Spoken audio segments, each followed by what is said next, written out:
Si vous avez déjà regardé The Conjuring, vous savez que ce n'est pas seulement des jumpscares, mais c'est une immersion totale dans un monde du paranormal, où chaque coin sombre pourrait cacher quelque chose d'inimaginable.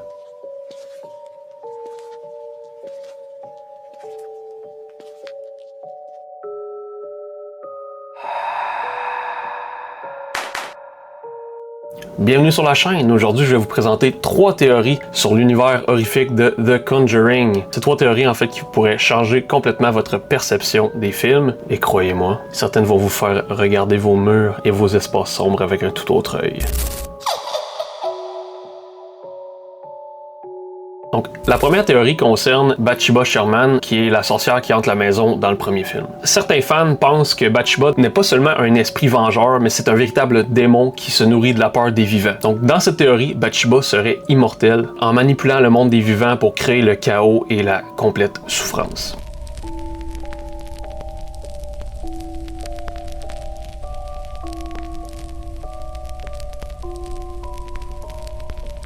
Chaque possession, chaque manifestation dans la maison, tout serait planifié pour affaiblir psychologiquement ses victimes. Entre autres, les isoler et les détruire lentement. Donc ça transforme la figure de Bathsheba Sherman en une menace bien plus terrifiante. Donc ça devient pas seulement un fantôme de l'histoire, mais une entité consciente et malveillante qui planifie chaque effroi depuis des décennies. Donc, la deuxième théorie de cette vidéo concerne Ed et Lorraine Warren eux-mêmes. Donc, certains pensent que toute leur carrière a été manipulée par des forces supérieures et que les événements qu'ils documentent ne sont pas seulement des phénomènes aléatoires. Mais effectivement, ce seraient des manifestations qui sont destinées à les guider vers un plan encore plus sombre. Donc, dans cette vision, les démons et esprits pourraient tester les Warren durant leurs enquêtes en semant la peur et la terreur et en démontrant leur influence sur le monde réel. Donc, chaque possession qu'ils étudient, chaque rituel qu'ils accomplissent, ça pourrait servir dans un but bien plus grand et terrifiant que ce qu'on peut voir à l'écran au cinéma. Cette théorie-là suggère que même les héros de l'histoire pourraient être piégés dans une espèce de jeu démoniaque sans jamais réaliser l'ampleur du danger qui les entoure.